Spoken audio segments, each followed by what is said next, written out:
Well, good morning. Today I was just going to go over, at one time, probably if you saw my first videos where I had to move all my stuff out of the way and park a car in here. Well, then I got the saw stop, which made it just impossible to pack things away, which is good because I took over the garage at that point, which is very helpful. I do projects, and kind of in between projects I make my jigs or cabinets or whatever, and then go back to a project and kind of do it that way. So it wasn't as big of a deal to me to pack things up periodically and put it out of the way, because I get doing too much woodworking, and then I just lose interest. So I gotta get away once in a while and get back and that sort of thing. So it's kind of helpful to do, like when I got the new saw stop, I had to make all new jigs for it that I use often. I had to make it for that because the old saw, they just didn't work with. In fact, when I sold the old saw, all that stuff went with it. So that kind of breaks the monotony, especially like I think one of my last projects was a jewelry box, and that is so time consuming. I made a hidden drawer and that sort of thing, and it just takes a lot of time to do. I at one time had a right behind me here, a table that I used as a workbench, and it was 4 foot long by about 2.5 feet deep, and it sat on one of those foldable, I forget what they called them, but Black & Decker made them, kind of a tabletop, and I would screw the top in, would kind of hold the new top that I made like a workbench, and I actually put a vise on it, but the problem was I had to put it up against something if I was doing any handwork, because the thing would just move. It just wasn't heavy enough. So I decided to make a workbench about the same size, because I don't have room for anything bigger, and frankly, as far as the workbench part, the vices, the hand tool work, it was big enough. So anyway, so this is what I ended up making. You can see the top right now, but I wasn't going to put an end vise on it, and this isn't truly an end vise, but I got this vise for like 20 bucks, and so I decided to go ahead and add a vise on the end of it, and actually I use it quite often. I drilled the holes in to use holdfasts and so on, which work really well, but I use this Craig track, which is a really heavy-duty track around the outside. It's actually bolted about every 6 inches with two, I alternate them, so you got 3 inches on one side, 3 inches on the other side, underneath bolts. So these things are not coming up for anything.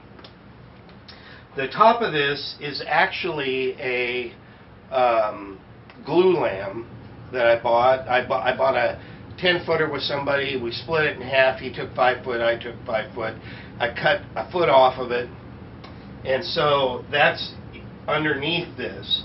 And then what I did is I put a piece of 3/4 Baltic birch plywood on top, and it's set down on top of the glue lamb, and that made it really easy to lay this track in, because I could just lay it beside this. In fact, I put the track on first, took a measurement, and put the piece of plywood in afterwards.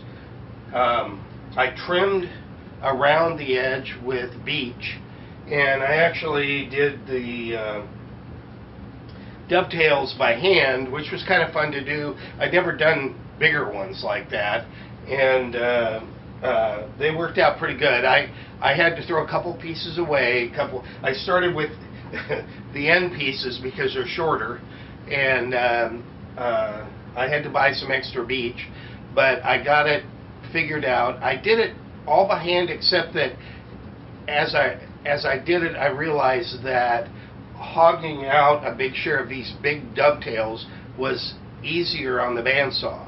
So I did my edges, got it all ready, took it over the bandsaw and cut out the big piece, and then I paired it with a chisel and got it all set up, and it really went together well. So the edge, like I said, and it's I think it's 5/4. It was 6/4, and I got it down to about 5/4 after I milled it. So it's nice and thick. It's almost an inch thick, and that's all the way around the edge to take some beating, because glue lamb is real soft fur, and that doesn't work too well. The vices I just made with the leftover pieces of beech and glued them together. This vise was more expensive. It was a little over $200. It's a Soberg, and it was a flatter vise, which I wanted so that I had more room underneath the bench, and I'll show you that in a minute.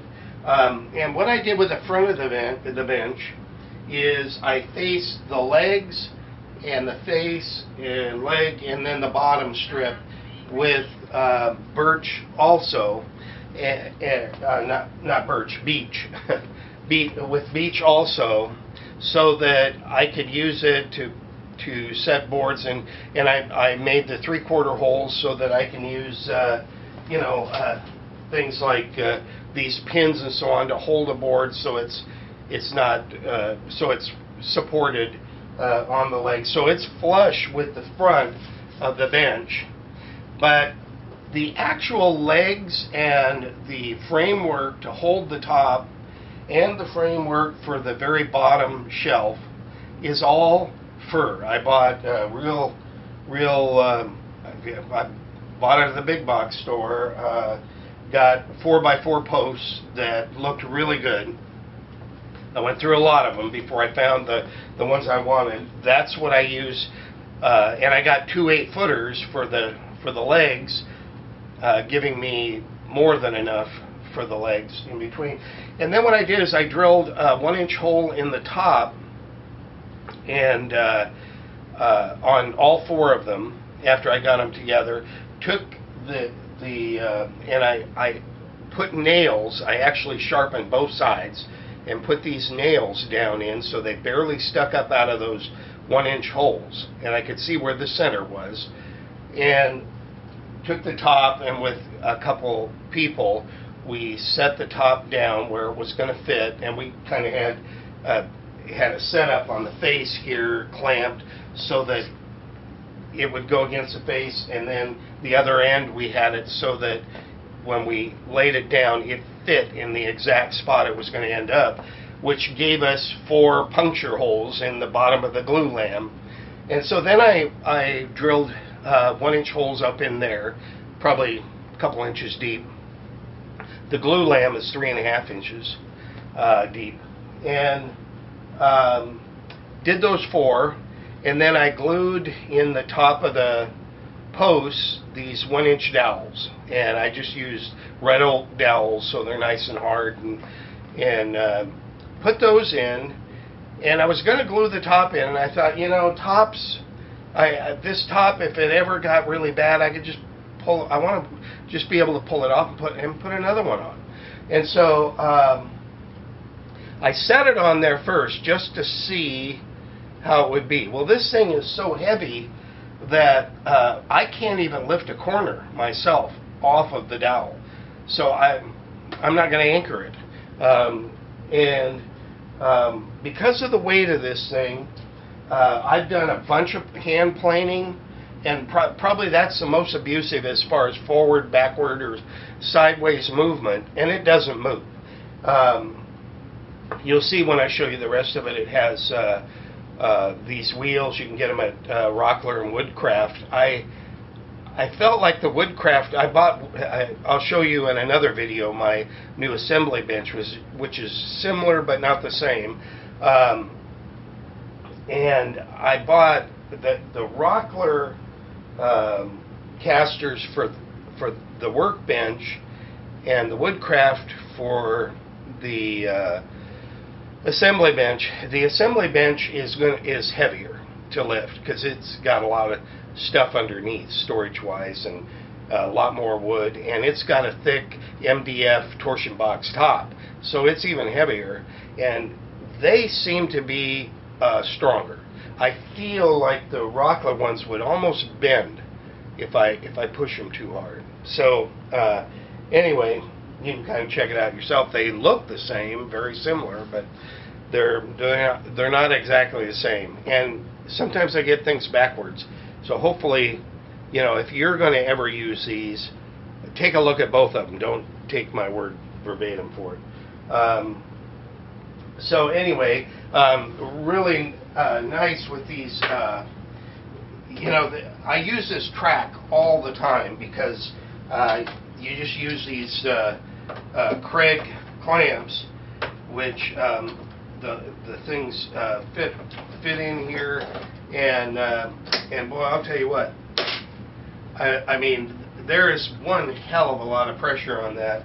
And now, right now, this is moving because I lifted the casters so that I can move this in a minute and kind of show you the different directions. And I didn't want to have to open the garage door to do the casters in the front. So I lifted it and then I pulled it backwards and lifted the front ones. But anyway, I probably use this clamping part more often than anything. But I also can use, you know, just a regular hold fast going in and banging it down on things. I kind of like these. I think these are made by Soberg. The neat thing about it is you don't use this to tighten them. You put these in very similar to regular hold fast. You still beat it down, but this makes it really easy to loosen. You just loosen it with that. So those I use. I also have made, like I had a leftover piece of the Craig track, and so I bought, these are, forget what brand these are, but you can buy these. They make all, in fact, I have another, these are made by the same company. I just forget who it is. But I can put this in there. I put some cork on this side. It's a little smaller, a little lower profile, so I can do a smaller board, or I can do this, and then I can, yeah, I gotta push it just right. Put these in, and then I can, you know, wedge a board in between these. But this is a longer one that goes all the way across, and I put cork on one side. So I'm just using this leftover piece for that. This Craig track, by the way, is not cheap, but they do make for 4 foot, and you'll see my assembly table. I put some on that too. They make a kit where it comes with the short and then the longer. They got 4 foot and 6 foot, I think, is what it is. So you can buy it that way, but I think the 6 foot, you end up with almost a 6 foot piece, and then another 34-inch piece or 42, something like that, piece. So you've got a corner that you can do. If you want to go all the way around like I did here, you have to buy 2 sets. Well, the longer one I think is about $140, something like that. So not cheap, but you will see you can really abuse these, and nothing happens. They do not bend. They don't pull out. So that is that part. I was going to show you the end piece. Bear with me for a second. I thought I had this over here. Here's the 1 foot I cut off the glue line. Now I ran this through. We have a guild, so we have a big 36-inch, I think, or 32-inch belt sander. So I was able to run the whole thing through the belt sander and sand it. And so that's what's in there, inside this. And then, like I said, I have the plywood on top. So I'm going to reset the camera up so that I can move this around. Unfortunately, you won't be able to see me as well as the table, but you'll have to bear with me. Let me shut it off. Okay, here I am. I'm going to kind of show you what this looks like. Hopefully, this is a little harder at this distance for me to see what's going on there, but see how easy this moves when I have the casters up. The face of this, like I said, I have places where I can put in pins and so on. I have this, my main vise here, which I love this vise, very flat underneath. I took one of these baskets that you get at one of the storage places to put underneath, and all I did is a couple pieces of runner wood with a 1/8 saw cut down it, which you can see these aren't very wide or deep, these pieces, so it's real easy to go in there. I made some of these to fit on. I also, that's getting kind of made like I made this vise, which is a good time to show it. This adds to the vise. These keep it from dropping down in. I put a hinge on the bottom. This is some of the leftover beech. A spring in here and a cable through into these pieces, and then there's a little bit of sandpaper on these, so I can take the vise. I hope you can see the vise here. I can take this vise or the other vise, open it up, lay this open a little farther, lay this in here, and see, this holds it from going down, and if I open it, this actually is opening and closing. And so I can have something up real high to sharpen with. Works real well for that. So that was real easy to make. Very handy to use with this workbench. I have cork that I bought at Auto Body Store that I use on the vices. Now, I just got through making a Moxon vise, and this is a bench crafted hardware system. That's what the Moxon vise looks like. Anyway, this is nice because I made it the length that it fits on here pretty well, and I can take using a holdfast, or it's just as easy to use one of these Craig's clamps, and then another one on the back side. And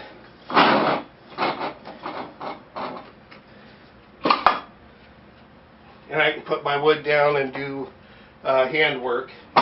Works really well. Beech inside, I think it was 6/4, and then some quarter-inch veneers of Purple Heart, which is really, really hard, and it looks kind of neat too. So anyway, that's what that is for. These just come off because you can use all kinds of different. This just comes off. These I got at Rockland because the sawdust will go down through it, and I got bits and pieces for stuff there. I like to use these on top of my benches a lot because of glue, and also it doesn't. If you got a scuff mark or something on your bench, it could hurt maybe a nice box that you're building or something like that. So anyway, that's pretty much it. I'm going to take the camera off here and see if I can show, if I can figure this out, show it a little bit closer, what I've kind of done here. And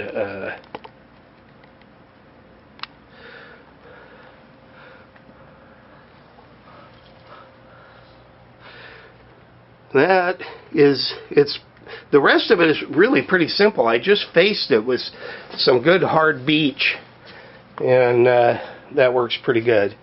So anyway, there's some other things that I've kind of made for it too, but and those wheels really work nice. When I lift those pedals up, those